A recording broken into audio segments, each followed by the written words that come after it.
حضرات محترم، رب کائنات نے قرآن مجید فرقان حمید سورہ بقرہ کا آغاز فرمایا ہے۔ الف لام میم ذالک الکتاب لا ریب فیہ، یہ وہ بلند مرتبے والی کتاب ہے جس میں کسی قسم کا شک نہیں ہے، بلکہ شک و شبہ کی گنجائش بھی نہیں ہے۔ ھدی للمتقین، یہ متقی لوگوں کے لیے ہدایت ہے۔ عزیزان گرامی، سورہ بقرہ کا پہلا حصہ رب کائنات قرآن مجید فرقان حمید میں متقی لوگوں کا ذکر فرماتے ہوئے بیان فرماتا ہے کہ وہ لوگ ایمان والے ہیں جنہوں نے ایمان قبول کیا، وہ غیب پر ایمان لاتے ہیں، نمازیں قائم کرتے ہیں، زکوٰۃ ادا کرتے ہیں، یعنی اللہ کے مال میں سے اللہ کی راہ میں خرچ کرتے ہیں۔ جو اللہ تعالیٰ نے ان کو مال دیا ہے اس میں سے اللہ کی راہ میں خرچ کرتے ہیں، اور جو ہم نے نازل کیا محبوب کریم علیہ السلام پر یعنی قرآن مجید پر ایمان لاتے ہیں، اور سابقہ انبیاء پر جو نازل کی گئی کتابیں ان پر بھی ایمان لاتے ہیں، اور آخرت کے دن پر ایمان لاتے ہیں۔ پھر آگے سند عطا فرمائی جا رہی ہے کہ اولئک علی ھدی من ربہم واولئک ھم المفلحون، کہ وہی لوگ جو پیچھے ان کا ذکر ہوا ہے، فرمایا وہی لوگ ہیں اپنے رب کی طرف سے ہدایت پر، وَأُولَٰئِكَ هُمُ الْمُفْلِحُونَ، اور وہی ہیں کامیاب فلاح پانے والے، مراد کو پہنچنے والے۔ عزیزان گرامی، صحابہ اکرام کی شان بیان ہو رہی ہے۔ آغاز سورہ بقرہ کا ہے، قرآن مجید کا آغاز ہے، تو رب کائنات اپنے محبوب کے غلاموں کی شان بیان فرما رہا ہے۔ تو جب صحابہ اکرام کا تذکرہ ہے تو ان میں سب سے پہلے جو ایمان لائے، ایمان والوں کا ذکر ہے کہ متقی کون ہے، ایمان کون لایا ہے، وہ نمازیں قائم کرتے ہیں، اللہ کی راہ میں مال خرچ کرتے ہیں۔ تو اے محبوب، آپ پر قرآن مجید جو نازل ہوا اس پر ایمان رکھتے ہیں، دوسری کتابوں پر ایمان رکھتے ہیں، پھر آخرت کے دن پر ایمان رکھتے ہیں، تو وہ صحابہ اکرام کی جماعت ہے۔ اور صحابہ اکرام کی جماعت میں سب سے پہلے جو ایمان لے کر آئے اسے ابو بکر صدیق رضی اللہ تعالی عنہ کہتے ہیں۔ تو عزیزان گرامی، قرآن مجید فرقان حمید میں آگے چل کر ارشاد باری تعالیٰ ہے کہ اے محبوب کریم علیہ السلام، آپ انہیں ڈرائیں یا نہ ڈرائیں۔ رب تعالیٰ فرماتا ہے اے محبوب، آپ انہیں ڈرائیں یا نہ ڈرائیں، ان کے لیے برابر ہیں، کیونکہ ان کے دلوں پر مہر لگا دی گئی ہے، ان کے کانوں پر مہر ہے، ان کی آنکھوں پر مہر ہے، ان کی آنکھوں کے اوپر گہرا پردہ کر دیا گیا ہے جس سے ان کو کچھ سوچتا نہیں ہے۔ ان کے فی قلوبہم مرض فزادہم اللہ مرضا، ان کے دلوں میں بیماری ہے اور اللہ نے ان کی بیماری کو اور زیادہ کر دیا ہے۔ بیماری کیا تھی کہ وہ حالانکہ وہ اللہ کو مانتے تھے، اللہ پر یقین رکھتے تھے، آخرت کے دن پر بھی یقین رکھتے تھے، لیکن رب کائنات نے فرمایا وما ہم بمؤمنین، یہ ایمان والے نہیں ہیں۔ کیوں؟ فی قلوبہم مرض فزادہم اللہ مرضا، ان کے دلوں میں بیماری ہے اور اللہ نے ان کی بیماری کو اور زیادہ کر دیا، بڑھا دیا گیا ہے ان کی بیماری کو۔ وہ بیماری کیا تھی کہ جب وہ کافروں کے پاس جاتے تھے تو انہیں کیا کہتے تھے؟ انہیں کہتے تھے کہ ہم تو تمہارے ساتھ ہیں، ہم تو تمہارے ساتھ ہیں۔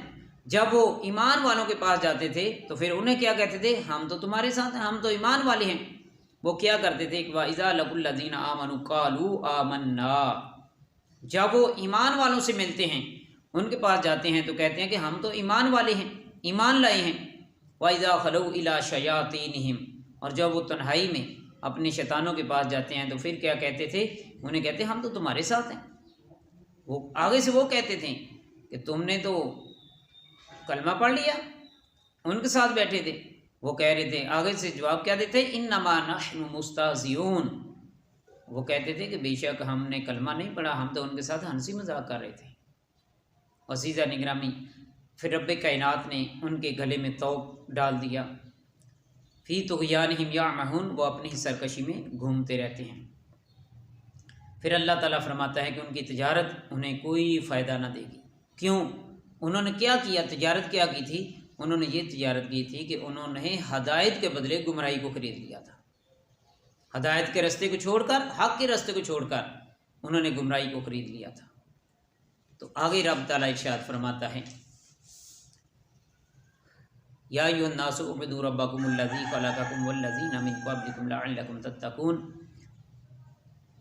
کہ عبادت کرو صرف اللہ کی، اے لوگو صرف اللہ کی عبادت کرو، اللہ کے سوا کوئی عبادت کے لائق نہیں۔ کیوں؟ الذی، جس نے تمہیں پیدا کیا ہے، بلکہ تم سے پہلے لوگوں کو بھی پیدا کیا، لعلکم تتقون، کہ فرمایا تاکہ تم پرہیزگار بن جاؤ، متقی بن جاؤ، نیک بن جاؤ۔ آگے ارشاد باری تعالیٰ ہے، فرمایا کہ پھر اگر تمہیں اس میں کوئی شک ہے جو ہم نے نازل کیا اپنے بندہ خاص پر، جو ہم نے نازل کیا اپنے بندہ خاص پر، اگر تمہیں اس میں کوئی شک ہے تو پھر کیا کرو؟ پھر فرمایا وَإِن كُنتُمْ فِي رَيْبٍ مِّمَّا نَزَّلْنَا عَلَىٰ عَبْدِنَا، اگر تمہیں اس میں کوئی شک ہے جو ہم نے نازل کیا اپنے بندہ خاص پر یعنی قرآن مجید کے اوپر، اگر تمہیں کوئی اعتراض ہے، شک ہے، تو پھر کیا کرو؟ فَأْتُوا بِسُورَةٍ مِّن مِّثْلِهِ، پس لاؤ اس جیسی کوئی ایک صورت لے کر آؤ۔ پھر آگے خود ہی ارشاد فرمایا جا رہا ہے وَادْعُوا، دعوت دو، شہداءکم من دون اللہ، اللہ کے علاوہ جن کو تم پوچھتے ہو، اپنے حمایتیوں کو بلا لو، ان سب کو دعوت دو، بلاؤ ان سب کو جن کو اللہ کے علاوہ تم پوچھتے ہو، ان کنتم صادقین، اگر تم اپنے دعوے میں سچی ہو۔ آگے خود ہی ارشاد فرمایا، چیلنج کیا جا رہا ہے، اس کے بعد خود ہی رب تعالیٰ جواب بھی دے رہا ہے، فَإِن لَّمْ تَفْعَلُوا وَلَن تَفْعَلُوا، فرمایا پھر اگر نہ لا سکو، اور ہم فرما دیتے ہیں کہ تم ہرگز نہیں لا سکتے، لا ہی نہیں سکتے تم، تو پھر ڈرو اس آگ سے، فَاتَّقُوا النَّارَ الَّتِي وَقُودُهَا النَّاسُ وَالْحِجَارَةُ، ڈرو اس آگ سے جس کا ایندھن انسان اور پتھر ہے، یعنی جس کا بالن انسان اور پتھر ہیں۔ وہ جہنم کی آگ کیسی آگ ہے کہ جس کے اندر انسان اور پتھر جلا دیے جائیں گے، اس کا بالن لکڑیاں نہیں ہوگی بلکہ اس کا بالن ایندھن کیا ہوگا؟ انسان اور پتھر ہیں۔ اعدت للکافرین، وہ کافروں کے لیے تیار کی گئی ہے۔ عزیزان گرامی، کافروں کا حساب و کتاب نہیں ہوگا، کافر لوگ جو ہیں، غیر مسلم جو ہیں، ان کا حساب و کتاب نہیں ہوگا، بلکہ وہ ڈائریکٹ جہنم رسید کر دیے جائیں گے۔ حساب و کتاب صرف مسلمان کا ہوگا، مومن کا ہوگا۔ آگے رب تعالیٰ ارشاد فرما رہا وَبَشِّرِ الَّذِينَ آمَنُوا وَعَمِلُوا الصَّالِحَاتِ، بشارت دو ان لوگوں کو جو ایمان لائے اور نیک عمل کرتے رہیں، أَنَّ لَهُمْ جَنَّاتٍ تَجْرِي مِن تَحْتِهَا الْأَنْهَارُ، بشارت دو ان لوگوں کو جنہوں نے ایمان قبول کیا اور نیک عمل کیے، صالح کام کیے، نیک کام کیے، اچھے کام کیے، ان کے لیے کیا ہے؟ ان کے لیے باغ ہیں، یعنی جنت ہے ان کے لیے۔ تو جنت کے اندر کیا ہے کہ فرمایا جن کے نیچے نہریں بہہ رہی ہیں، جنت کے اندر نہریں بہہ رہی ہیں، ان کے انعام ہے۔ تو جب ان کو رزق دیا جائے گا، وہاں پر کھانے پینے کا سامان ہوگا، تو فرمایا وہاں پر رزق دیا جائے گا، وہ دیکھ کر کیا کہیں گے؟ یہ تو وہی ہے جو پہلے دیا گیا تھا، لیکن وہ حالانکہ وہ ظاہری طور پر شکل و صورت میں ایک جیسے ہیں، ملتے جلتے ہیں، لیکن وہ ذائقے میں مختلف ہیں۔ جو بھی پھل آپ کھائیں گے جنت میں، وہ علیحدہ ہی آپ کو نظر آئے گا۔ اس کے اوپر میرا ایک علیحدہ درس ہے، بہرحال یہ آج مختصر تشریح ہے، خلاصہ بیان ہو رہا ہے۔ تو آگے رب تعالیٰ ارشاد فرما رہا ہے وَإِذْ قَالَ رَبُّكَ لِلْمَلَائِكَةِ إِنِّي جَاعِلٌ فِي الْأَرْضِ خَلِيفَةً، اور جب یاد کرو، یہ محبوب کریم علیہ الصلوۃ والسلام کو خطاب ہے کہ اے محبوب یاد کرو اس وقت کو کہ جب اللہ تعالیٰ فرشتوں سے فرما رہا تھا کہ انی جاعل فی الارض خلیفہ، بے شک زمین میں اپنا نائب بنانے والا ہوں، اپنا خلیفہ بنانے والا ہوں۔ یہ محبوب کریم علیہ السلام کو یاد کروایا جا رہا ہے۔ تو یہاں پر ایک نقطے کی بات ہے، حضور نبی رحمت صلی اللہ علیہ وآلہ وسلم کو رب تعالیٰ یاد کروا رہا ہوا، اذ، اور یاد کرو اس وقت کو جب اللہ تعالیٰ فرشتوں سے فرما رہا تھا کہ میں زمین میں اپنا نائب بنانے والا ہوں، یعنی آدم کو پیدا کرنے والا ہوں۔ تو ابھی آدم علیہ الصلوۃ والسلام پیدا نہیں ہوئے تھے، بنے ہی نہیں تھے، ابھی تو صلاح مشورہ ہی ہو رہا تھا۔ تو محبوب کریم علیہ السلام سے فرمایا جا رہا ہے کہ محبوب اس وقت کو یاد کرو۔ پتہ کیا چلا کہ آدم بعد میں آئے ہیں، امام الانبیاء کی ذات پہلے بن کر موجود ہے۔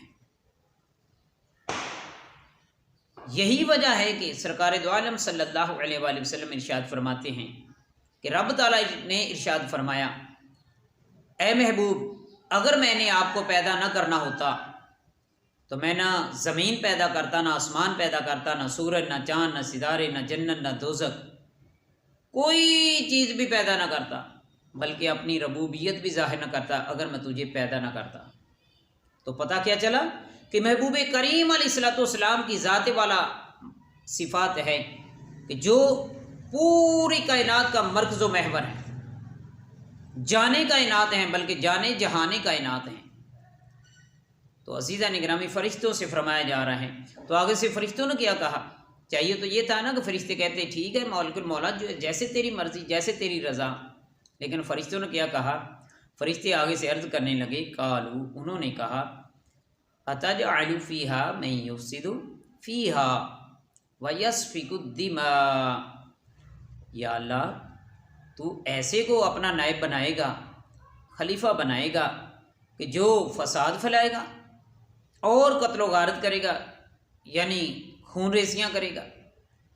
وَنَحْنُ نُسَبِّحُ بِحَمْدِكَ وَنُقَدِّسُ لَكَ، اور انہوں نے کہا کہ یا اللہ ہم کیا تیری حمد کرنے کے لیے کافی نہیں؟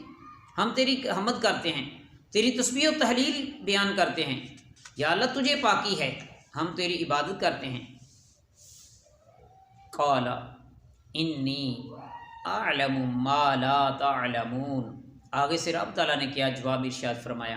رب تعالیٰ نے فرمایا مجھے معلوم ہے جو تم نہیں جانتے، یعنی میں وہ چیز جانتا ہوں جو تم نہیں جانتے۔ یعنی ظاہری طور پر اس میں ایک بات یہ بھی ہے کہ فرشتوں تمہاری نظر تو انسان کے عیبوں پر ہے، اور اس میں تو بڑے بڑے تفسیر نعیمی میں ذکر آتا ہے، تفسیر جلالین میں ذکر آتا ہے، ضیاء القرآن میں ذکر آتا ہے، روح البیان میں ذکر آتا ہے، تفسیر مصری میں یہاں پر ایک بڑی پیاری بات ہے کہ رب کائنات کا انی اعلم ما لا تعلمون فرمانے میں یہ بات ہے، اشارہ ہے کہ اے فرشتوں تمہاری نظر ان پر ہے، یعنی کہ ابھی آدم تو بنا نہیں تھا، آدم علیہ السلام کی تو صلاح ہو رہی تھی، مشورہ ہو رہا تھا، تو فرشتوں نے کیا کہا کہ یا اللہ یہ زمین میں جا کر لڑائی کرے گا، فساد کرے گا، جھگڑا کرے گا، قتل و غارت کرے گا، جو آج ہمارے اندر عیب ہیں، جو آج ہم برے کام کر رہے ہیں، وہ سارے کے سارے فرشتوں نے پہلے بیان کر دیے تھے۔ تو اس سے یہ بھی پتہ چلا کہ آدم تو ابھی پیدا نہیں ہوئے، تو آدم کی نسل کے گناہ جو تھے، جو کام تھے، وہ فرشتوں کو نظر آ گئے۔ ابھی آدم پیدا نہیں ہوئے تو فرشتوں کو یہ کام نظر آ گئے۔ تو عزیزہ نگرامی، یہاں پر قابل غور بات ہے کہ فرشتوں کا علم اتنا ہے کہ آدم پیدا نہیں ہوا، آدم کی اولاد کے عیب نظر آ گئے، فرشتوں کا اتنا علم ہے، تو امام الانبیاء صلی اللہ علیہ وآلہ وسلم کے علم کا مقابلہ پھر کون کر سکتا ہے؟ فرشتوں نے کیا دیکھا تھا؟ نہیں، لیکن فرشتوں نے یہ دیکھا تھا۔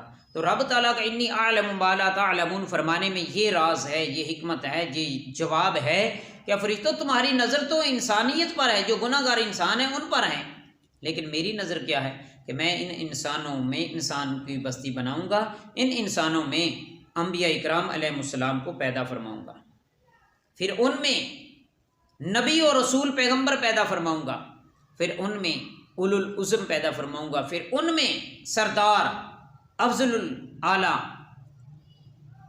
آمینہ کے لال کو پیدا فرماؤں گا، عبداللہ کے چند کو پیدا کروں گا، اپنے محبوب کریم علیہ السلام کی مبعوث فرماؤں گا، پھر اس کا اظہار ہوگا۔ تو میں نے تو ساری کائنات بنائی، فرشتوں تمہیں بھی بنایا ہے، تو میں نے اپنے محبوب کے صدقے میں بنایا ہے، اگر میں اپنے محبوب کو نہ بنانا ہوتا تو میں تو تمہیں بھی پیدا نہ کرتا۔ گویا کہ رب تعالیٰ کا انی اعلم ما لا تعلمون میں بہت زیادہ راز ہے، حکمتیں ہیں، رب تعالیٰ فرما رہا ہے۔ پھر رب تعالیٰ نے کیا کیا کہ رب تعالیٰ نے فرمایا کہ اچھا یہ بات ہے، تم اپنی عبادت، فرشتوں نے اپنی عبادت کا ذکر کیا تھا، رب تعالیٰ نے آدم علیہ السلام کو پیدا فرما کے فرشتوں کے سامنے کھڑا کر دیا اور فرمایا کہ بتاؤ فرشتوں ان چیزوں کا نام بتاؤ۔ فقال انبئونی باسماء ہؤلاء ان کنتم صادقین، پھر فرشتوں سے فرمایا کہ بتاؤ ان چیزوں کے نام اگر تم اپنے دعوے میں سچے ہو۔ تو انہوں نے کیا کہا؟ فرشتوں نے عرض کی قالو سبحانک لا علم لنا الا ما علمتنا، کہا عرض کی پاکی ہے تجھے، ہمیں تو ان چیزوں کے نام نہیں آتے، ہمیں تو اس کا کوئی علم نہیں، الا مگر ما علمتنا جتنا تو نے ہمیں سکھایا ہے، یا اللہ ان چیزوں کے نام تو ہمیں سکھائی نہیں گئی، ہمیں ان کے نام ہی نہیں آتے۔ تو پھر